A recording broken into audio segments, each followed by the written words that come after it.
Okay, lastly, we are going to cover the run of show and master timeline tabs. These tabs are very similar in the types of information they display, but they do operate just a little bit differently.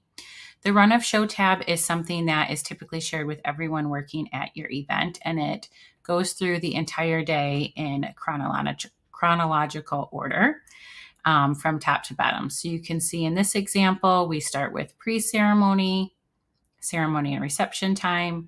And then the run of show also lists all of the vendors and contact information at the bottom. Because this is probably going out to all the vendors at your wedding, if they need to get in touch with any of the other vendors, they easily have that information here.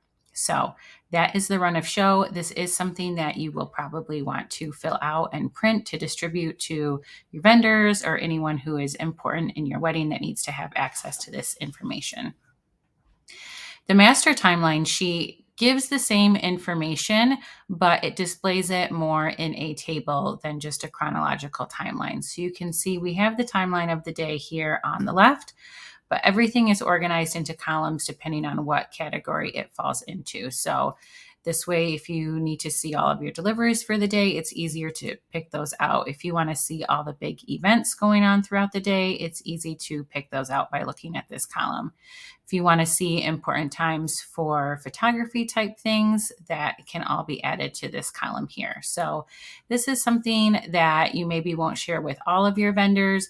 Maybe this is a great tool to share with your bridal parties so they know where to be when, because it's a little bit easier to pick out things that apply to them. But this can also be printed out easily.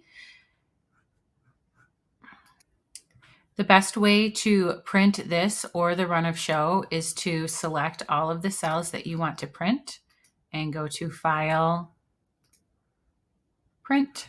And you're going to print the selected cells, and you can make sure to set this scale here as fit to width. And then you hit next and follow the prompts to print it or save it as a PDF on your computer and distribute it.